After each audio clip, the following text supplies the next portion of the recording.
আসসালামু আলাইকুম রহমতুল্লাহ। আওয়ামী লীগ নিষিদ্ধের ট্রাম্প কার্ড খেলে কয়েকজন মিলে।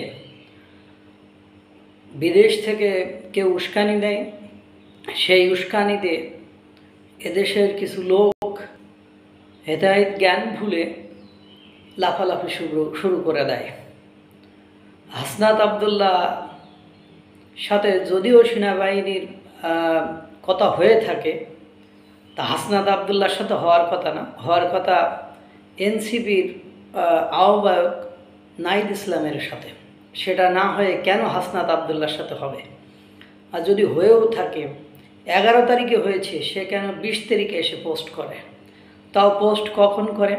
যখন ইন্টারন্যাশনাল ক্রাইসিস গ্রুপের প্রতিনিধি দলের সাথে সাক্ষাৎকারে ডক্টর মোহাম্মদ ইউনূস নির্বাহী আদেশে আওয়ামী লীগকে নিষিদ্ধ করতে চায় না, তারপরে নির্দিষ্ট সময়ের মধ্যে নির্বাচন দেবে, এই সময় দেয়।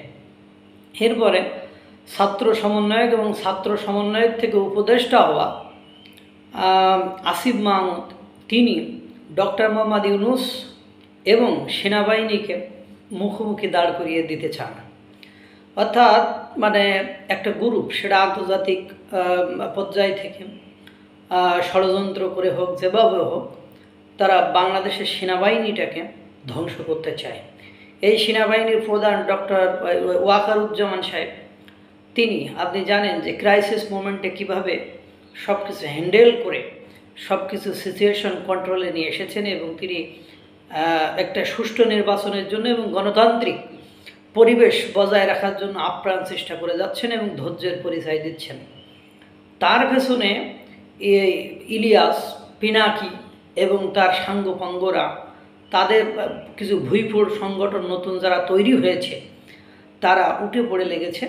কেননা তাদের যারা পণ্ডিত বা তাদের যারা ওস্তাদ দেশ, তারা সবসময় এই সেনাবাহিনী নিয়েই ট্রাম্প কার্ড খেলে।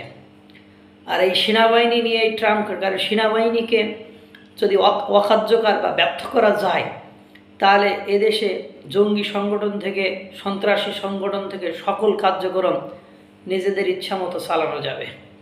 দেখেন, সেনাবাহিনীর পেছনে তারা এভাবে কেন লাগছে, এর পেছনে কারণ আছে।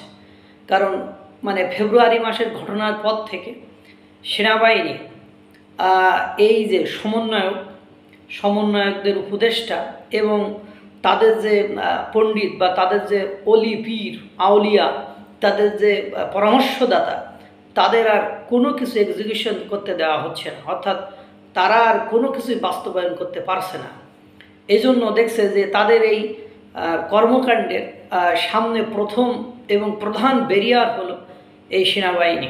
এজন্য তারা সেনাবাহিনীকে সব জায়গায় মুখোমুখি দাঁড় করিয়ে তাদেরকে বিতর্কিত করে, তার বিরুদ্ধে জনগণকে উস্কে দিয়ে, মানে সেনাবাহিনীকে অকার্যকর এবং ব্যর্থ করে দিয়ে রাষ্ট্রকে একটা ব্যর্থ রাষ্ট্রে পরিণত করতে চায়।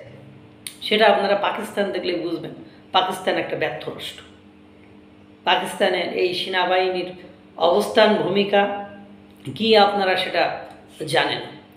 এখন ঘটনা হলো যে একের পর এক তারা কেন এই আওয়ামী লীগ নিষিদ্ধ, হাসনাত আবদুল্লাহ, মাহফুজ আলম, উপদেষ্টা আসিফ মাহমুদ, ইনকলাব মঞ্চ, এই ইসলামী সংগঠনগুলো, এরাই আওয়ামী লীগ নিষিদ্ধ চায়। অথচ এনসিপির কালকে সন্ধ্যায় যে সভা ছিল বা প্রেস ব্রিফিং যেটা হলো, সেখানে তারা কি বলছে, আমরা আওয়ামী লীগ নিষিদ্ধ চাই না, কিন্তু আমরা যারা অপরাধ করেছে তাদের বিচার, দ্রুত বিচার চাই। এই বিচার তো বাংলাদেশের সকলে চাই, ইভেন যারা আওয়ামী লীগ করে তারাও কিন্তু এই বিচার চায়।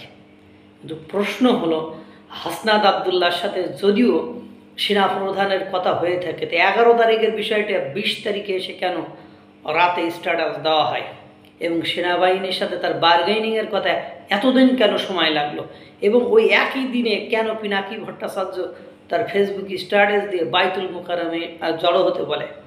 এগুলো আন্তর্জাতিক খেলা।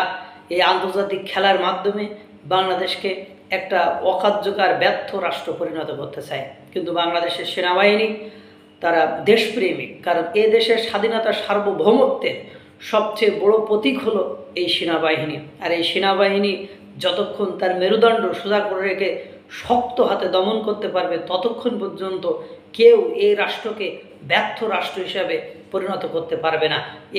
এই দায়িত্ব সেনাবাহিনীর সেনাপ্রধান ওয়াকারুজ্জামান নিয়েছেন এবং আশা করি বাংলাদেশের স্বাধীনতা সার্বভৌমত্ব রক্ষার জন্য সেনাবাহিনী তাদের সর্বোত্তম চেষ্টা করে যাবে।